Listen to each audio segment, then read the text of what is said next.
Warm Christian greetings from Negros Occidental Conference family.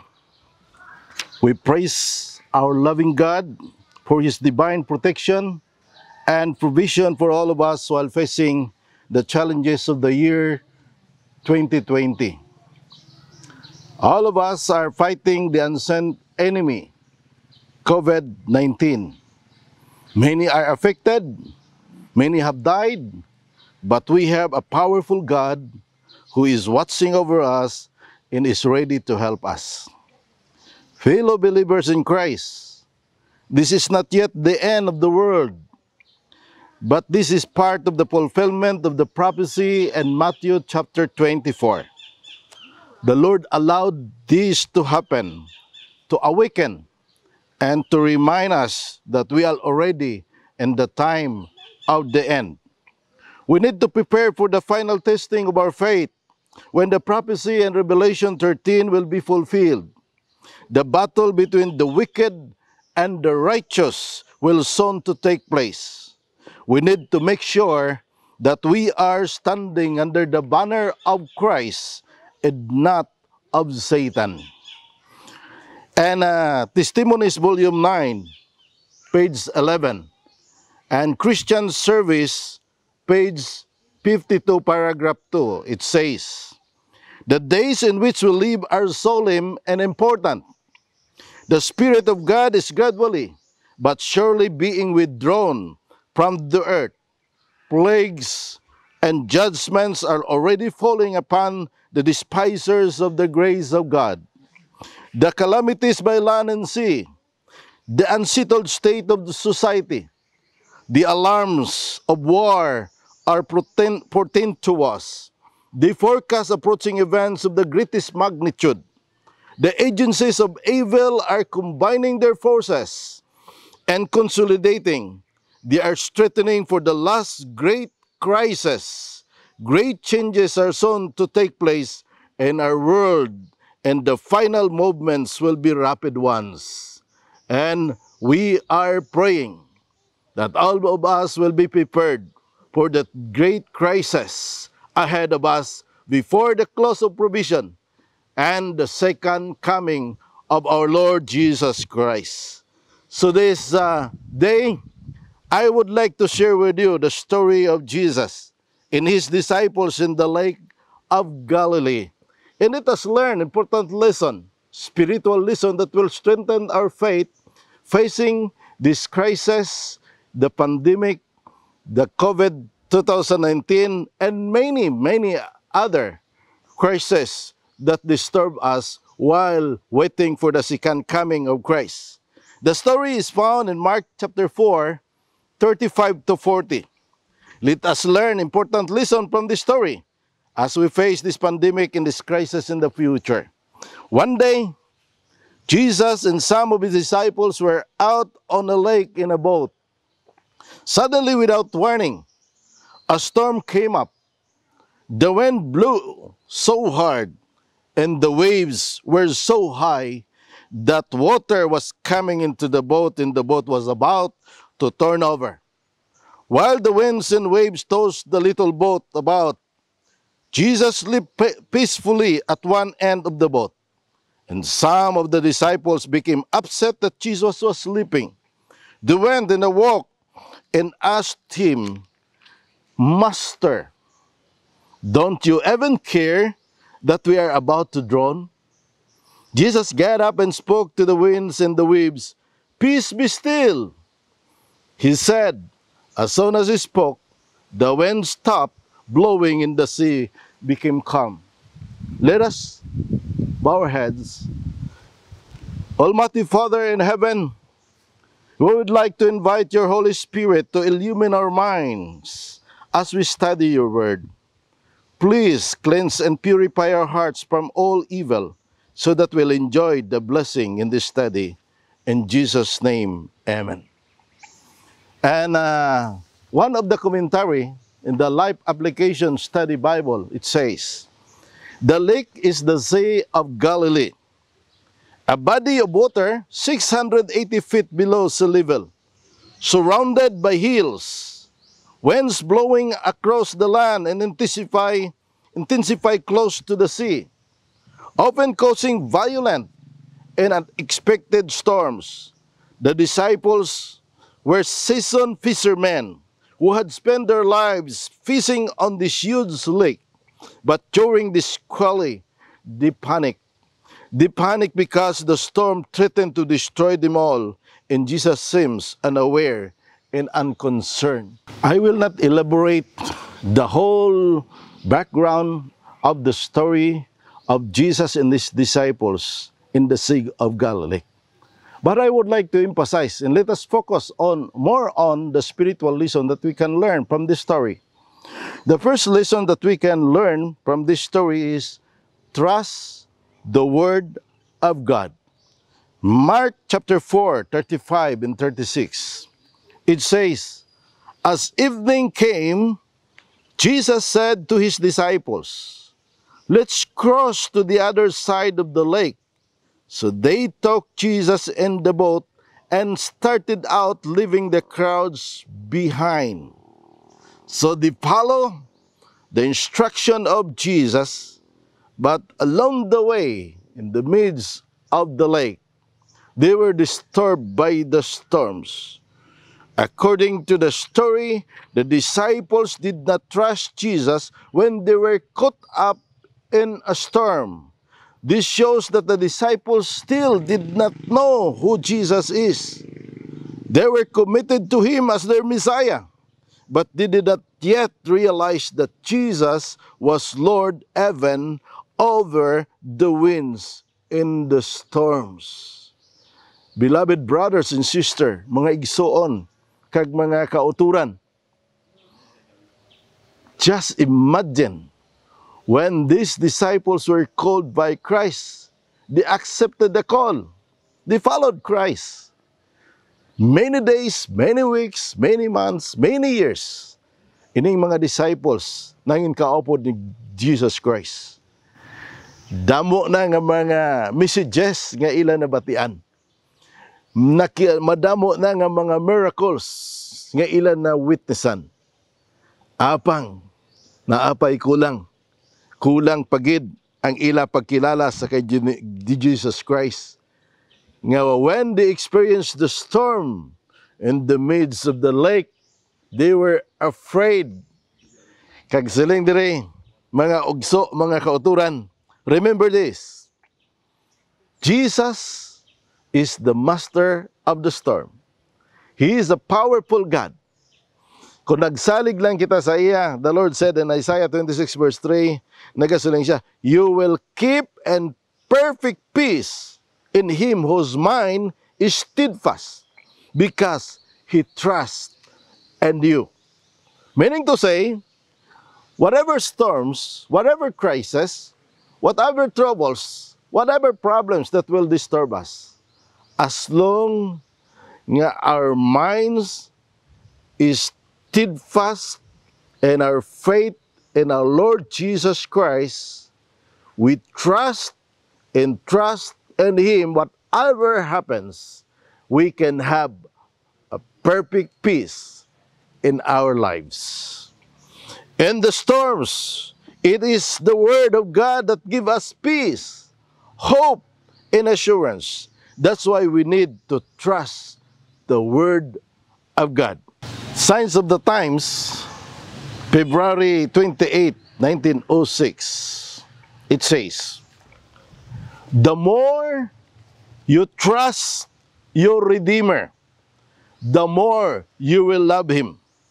He is your friend in life or death. He is the crown of your rejoicing. He is worthy of your fullest faith. All the sorrows and afflictions that we suffer here only constitute our discipline for the higher life. God designs that thus we shall be fitted for heaven. Wait upon God and lean upon Him in entire dependence, for His everlasting arms will sustain you. He who says that not a sparrow falls to the ground without the notice of the Heavenly Father will care for those who love and trust Him. Jesus knows every throb of pain, every throb of anguish and distress. And He will give His children grace to endure the afflictions that He permits to come upon them. His heart beats in sympathy with suffering humanity, and those who suffer most have most of His pity and sympathy. Beloved brothers and sisters, we have a loving God whom we can trust. Whatever happened to us, affliction, suffering that we experience, the Lord is very sympathetic to us. He is ready to involve Himself for our sorrow and our suffering. What we need is only to love Him, to trust Him, whatever happened. Another important quotation from this publication of the Signs of the Times, February 28, 1906. It says, "Great is the Lord, and greatly to be praised, and His greatness is unsearchable. Thou hast a mighty arm, strong is thy hand, and high is thy right hand. Trust ye in the Lord forever. For in the Lord Jehovah is everlasting strength. If He is for you, who can be against you? The Lord is my light and my salvation. Whom shall I fear? The Lord is the strength of my life. Whom shall I be afraid? Yet though I walk through the valley of the shadow of death, I will fear no evil. For thou art with me, thy rod and thy staff, they comfort me. Let us trust Him who says the end from the beginning, and who will make all things work together for good to those that love the Lord." Very nice encouragement that will inspire all of us, in spite of this suffering, affliction that we are facing, that this time of crisis, mga utod, may ara kitang Dios nga mapinalanggaon kasaligan. Let us trust in Him because He knows the end and the beginning. Kung anong matabo sa sining kalibutan, siya lang nakaibalo. So, let us trust the word of the Lord. Let's go to the second lesson that we are going to learn from this story. Do not be afraid. I would like to repeat, do not be afraid. Mark chapter 4 verse 40. It says, "Then He asked them, why are you afraid? Do you still have no faith?" The disciples were in a terrible situation because their boat was about to capsize. This was serious. Yet Jesus asked them, "Why are you so afraid?" I'm sure they were shocked. What a question! Who in his right mind would not be fearful? So, sino ang hindi mahadlok when there were dagko na nga mga kalamidad, mga bagyo nga mag-abot sa kinabuhi sa tao? But the Lord said, "Why are you so afraid? Do you still have faith?" In Psalms 46, 1 and 3, nagasaling, "God is our refuge and strength, an ever-present help in trouble. Therefore, we will not fear, though the earth give way and the mountains fall into the heart of the sea, though its waters roar and foam and the mountains quake with their surging." Don't be afraid, because God is our refuge and our strength and an ever-present help in times of trouble. Biskon pa tay ugon kita sa mga bagyo, mga linog kagiban pa, nga magatabo sining kalibutan, remember that we have a God that can be trusted. So don't be afraid. And Psalms 23, 4, it says, "Even though I walk through the valley of the shadow of death, I will fear no evil, for you are with me, your rod and your staff, they comfort me."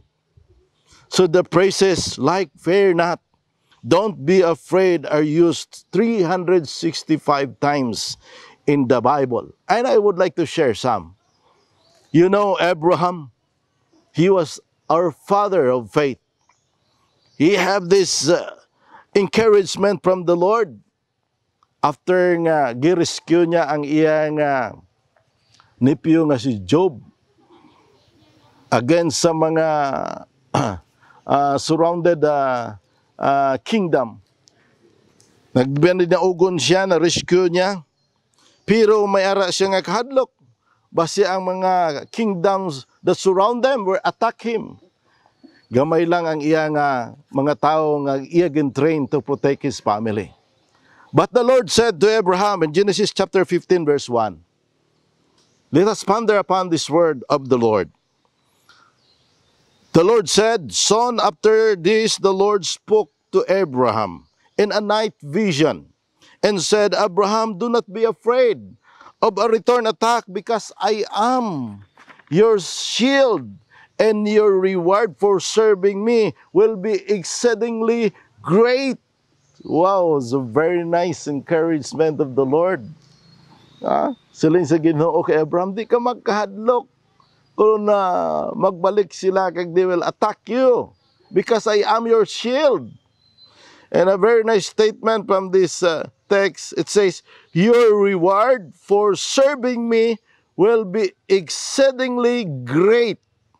So, think of the reward the Lord prepared for all of us if we are only faithful in serving the Lord. In spite of this pandemic, in spite of so many crises that will disturb us. Kabuhi nga walay katapusan. 6,000 years or 1,000 years that will be with the Lord in heaven. And after that, He will be here again. Sining kalibutan nga tinluan niya. Nga ang mga righteous lang among maga kinabuhi. Remember the promise of the Lord, the encouragement of God to Abraham. Don't be afraid. I am your shield, and your reward for serving me will be exceedingly great. Think of the reward of the Lord. Second, we have the story of Daniel. You know Daniel. He was with the Babylonian, even to the time of the Medo-Persian. The Lord had given Daniel a very important vision. And he was disturbed. He was in trouble. He cannot understand about the vision. But the Lord said in Daniel chapter 10, 12 and 19. I would like to read this passage in the Clear Word Bible. It says, He said, don't be afraid, because the first day you humbled yourself and started to fast and pray for an explanation of the vision. Your prayer was heard. Now I come to help understand it. In 19, he said, don't be afraid. God loves you very much. Peace be to your soul and strength to your body. As soon as he said that, I became even stronger. I said, Sir, now I'm strong enough to listen and concentrate on what you have to say. Wow, very nice. He was in trouble, cannot understand the vision. He knows that it's very challenging to God's people while they were there and in the foreign land. And he have that in his heart that the Lord will visit them and bring back to the land of promise, the land of Canaan. And I really like the statement. It said, don't be afraid. Sa una nga adlaw nga nagpaubos ka sa imo kaugalingon, started to fast and pray for an explanation, your prayer was heard. So meaning to say, when we are in trouble, when we are facing a lot of problems and our crisis in our lives, when we pray to the Lord is ready to hear our prayer. And another one, it says here, don't be afraid because God loves you very much. Wow, the Lord really loves us. Biskan ano kadako sang sala nga aton nahimo, as long as we recognize and confess at that to the Lord is ready to forgive us because of His great love to each one of us, unconditional love of the Lord Jesus Christ. So lang diri, peace be to your soul and strength to your body. And like Daniel, we can say, when as soon as I heard that word from the Lord, I became stronger. And I'm strong enough to listen and concentrate on what you have to say. Can we have that strength from God and ready to listen to the voice of the Lord for us to be strengthened and encouraged to face the challenges in our life? Another important person in the story is Paul. You know, Paul was very zealous to his previous religious affiliation. But he was called by the Lord and he became great apostle of Christ and the early Christian church.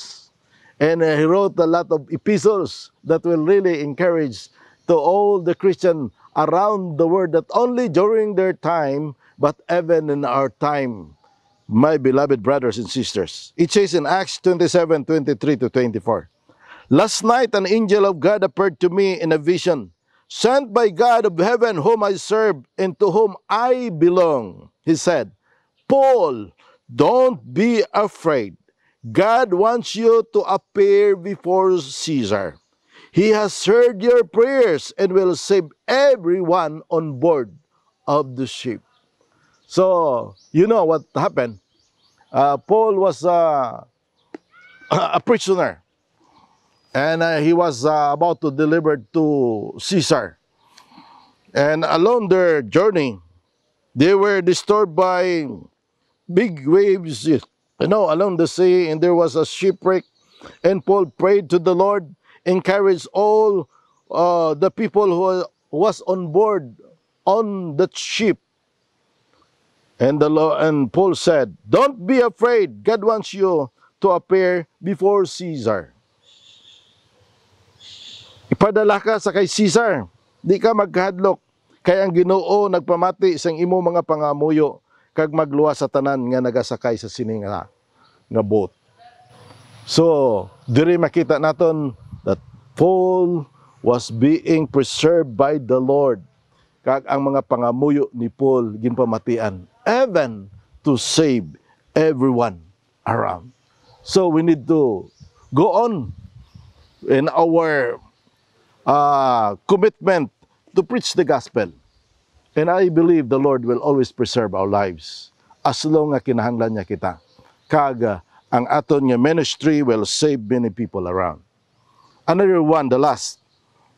You know John the Beloved, the author or the writer of the last book of the Bible, the book of Revelation. During this time, he was exiled in the island of Patmos. Isa ka malinong, nga duog. But before he was exiled, he was thrown to the boiling cauldron. Ginprito siya, pero wala na siya napatay because it was God who protected John, because the Lord have still some very important mission for John to finish before he will die. Sila sa Ginoo sa kay John sa Revelation chapter 1, 17 and 18. It says here, when I saw this, I fell down as dead. He came close, put his hand on me and said, don't be afraid. I am the first and the last. I was dead, but I am alive, and I will never die again. All authority is given to me in heaven and on earth. I alone have the keys to death in the grave. Wow, a very nice statement, encouragement of God, not only to John but to all the people around. That the Lord Jesus, He died, but He is alive and He promised to come again. He is the only one who have that keys of death in the grave. Siya lang ang makahatag sa kabuhi sa mga tao nga nabanhaw. Siya lang ang makatawag sa ila kag maghatag sang kabuhi. Kag inasaad sa Ginoo kung magbalik siya, He will restore life to those who have faith in Him. So don't be afraid. Beloved people of God, when we are going through storms, we should not be afraid. But we need to have faith because our God is powerful and gracious. Remember this. Listen. Don't be afraid whatever happened. Third and very important lesson in this story, be assured of God's divine care. Mark chapter 4:39, it says, when Jesus woke up, He rebuked the wind and said to the waves, silence, be still, or peace, be still. Suddenly the wind stopped and there was a great calm. The disciples asked Jesus, Teacher, don't you care if we drown? We too ask this question many times in our lives. Ginoo, do you care for us? You know that we are suffering. We are facing this pandemic. But the Lord really assures all of us that He really cares us because He loves us. And 1 Peter chapter 5:7 says, cast all your anxiety on Him because He cares for you.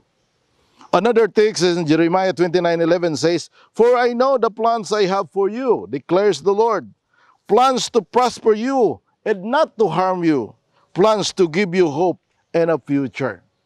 You know, Jacob, the servant of God, he is not a perfect person. When in fact, he was in connivance with his mother to deceive his own brother, to get the blessing from his father. That's why nalagyo siya.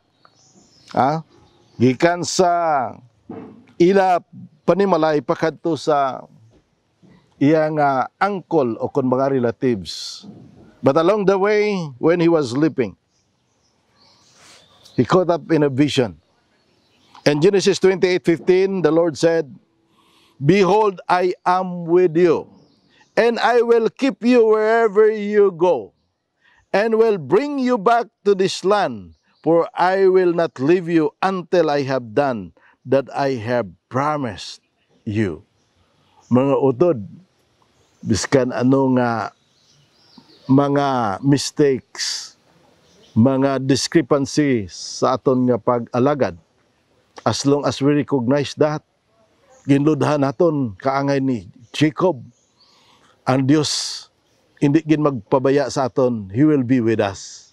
Parehas ang iasaad sa kay Jacob, kay palangga niya si Jacob, parehas man sa iya pagpalangga sa aton. Kabay pa ini yung mga pulong aton man balunon. Samtang kita nagapadayon nga nagatubang sa madamo-damo pagid nga mga krisis sa aton kabuhi. The Lord said, behold, I am with you, and I will keep you wherever you go, and will bring you back to this land, for I will not leave you until I have done what I have promised you. Another text, and Isaiah 57:1 verses 1 and 2. Aton makita nga, biskan pa nagaalagad ka sa Ginoo, naghimo ka sang maayo, we are not exempted sa kamatayon. We are not exempted sa pandemic. We are not exempted sa COVID. Apang, if that will happen to us, the Lord will require us, will require our life. Aring saad sa Ginoo nga aton insindihon. Isaiah 57 verses 1 and 2, nagasiling siya. For the righteous will die. Good people pass away. The godly often die before their time, but no one seems to care or wonder why. No one seems to understand that God is protecting them from the evil to come. Wow. God protect them from the evil to come. For those who follow godly paths will rest in peace when they die. Kanami, iskan pa mga matay kita, as long as we are doing good, we are faithful to the Lord will give us peace. Will give us rest and peace. But for the wicked, siling diri sa Ginoo sa Ezekiel 18:23, do you think as the sovereign Lord that I like to see wicked people die? Of course not.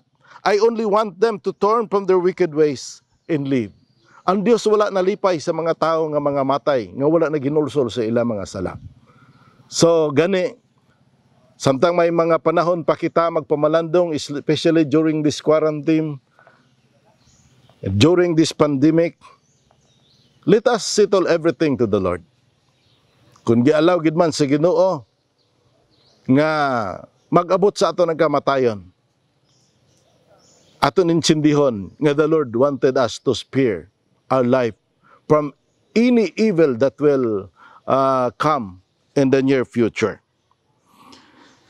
And the last sense of this earth history, war will rage. There will be pestilence, plague, and famine. The waters of the deep will overflow their boundaries. Property and life will be destroyed by fire and flood. We should be preparing for the mansion that Christ has gone to prepare for them that love Him. Very nice. You can read this in Maranatha, page 174, published in 1897. The last portion, it says, we should be preparing for the mansions that Christ has gone to prepare for them that love Him. Very nice mansion prepared by the Lord for each one of us. The last and very important lesson in this story, recognize that God is in control. Mark 4:39, it says, when Jesus woke up, He rebuked the wind and said to the waves, peace, be still, or silence, be still. Suddenly the wind stopped and there was a great calm. The world is not without a ruler. The program of coming events is in the hands of the Lord. The majesty of heaven has the destiny of nation as well as the concerns of His church in His own church. Testimonies, Volume 5, page 753.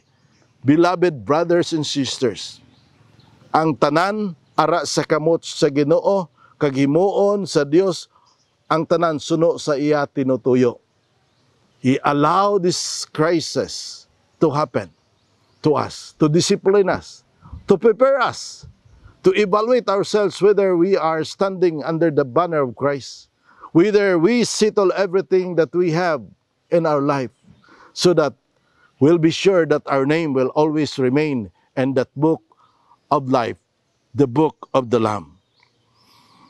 In Evangelism, page 65, published in 1902, it says, and the great closing work, we shall meet with the perplexities that we know not how to deal with, but let us not forget that the three great powers of heaven are working, that a divine hand is on the wheel, and that God will bring His purpose to pass. Jesus was sleeping when the boat was being filled with water. The wind and the waves obeyed Jesus. Our God is the God who parted the Red Sea, stilled the sun, raised people from the dead, healed the sick, and controlled the nature. If you are going through a storm, don't be afraid, because Jesus is in that boat. He is in control. If you are going through a financial difficulty, let me tell you, Jesus is in the boat.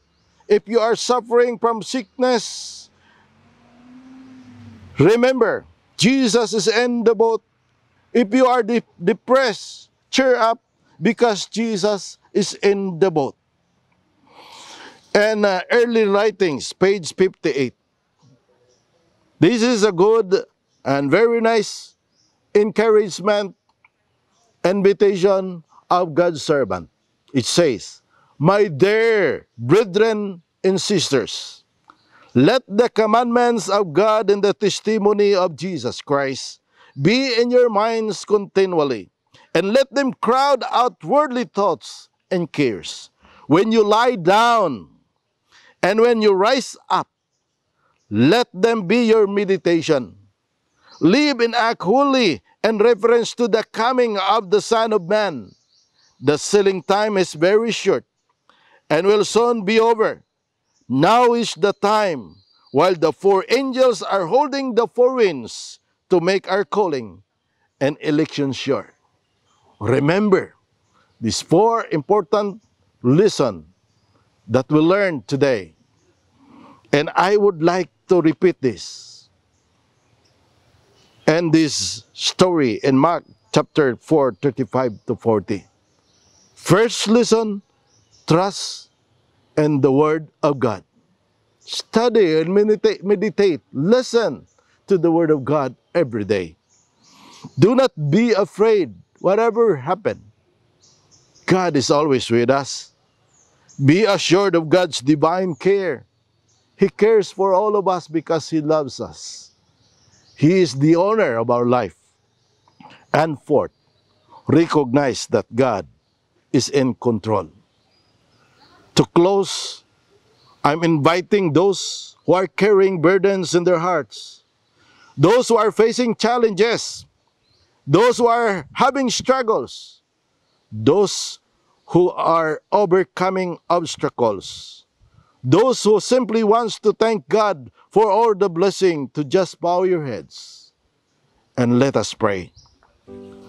Our gracious and loving Heavenly Father, we give all our praise, the glory and honor, because you are a compassionate, merciful, forgiving and all-powerful God. We adore you. We love you not just because of what you have done for us, but because you are God, the Creator and the Redeemer, the one in whom we live and move and have our being. We thank you, Father, for the great gift to mankind in the form of Jesus, your Son, for the revelation of the will in the Holy Scriptures. We thank you because you know us intimately and your heart is full of love, and you watch over us in our weaknesses, and you guide us daily. We thank you for the blessing we receive from you, for the privilege of worship, song, and prayer. We are grateful for the plan of salvation, for the forgiveness of sins, for the hope of the gospel. Father, we confess our sinfulness and proneness to forget Jesus, our ill tempers, our hasty words, our disregard for the needs of others, our selfishness and pride. We are sorry for all sins we committed before you, for our lukewarmness when we should be fervent, for the failure to apply to ourselves the standards of conduct we demand of others. We claim both forgiveness of sins of the past, empowered to be overcomers in the future. Our great burden is to be more like Christ. Father, we pray for the church. We pray for the various challenges it's facing, for our pastors and their families, for our church leaders and officers, our workers in the publishing, the educational and the medical health institution, each family, the young and the elderly. We pray for the community, for the leaders in the government. We pray for the revival and reformations, and we plead for the outpouring of the Holy Spirit and for God's direction and blessing on every soul-winning endeavor. In a special way, we pray for your work throughout the world. Give us the means so we can realize church projects, so we can help the needy and those who are victims of calamities. We pray for your divine healing for those who are sick and sufferings, especially those affected by the COVID-19. We pray for everyone who have burdens in their hearts. Lord, I pray for your mercy upon them, and whatever trial they may be having today, help them face their challenges with courage. Lord, knowing that you will never leave them nor abandon them, listen to their place and provide for their needs. Lord, we thank you. The blessing of your word that we have heard today. We surrender our hearts to you anew. Make us conscious of your presence as we continue to wait for the coming of our Lord Jesus Christ. Use us in your great vineyard to help finish the work so we may be ready to meet the Lord when He comes. We ask all these things in Jesus' holy name. Amen. God bless and more power to all of you.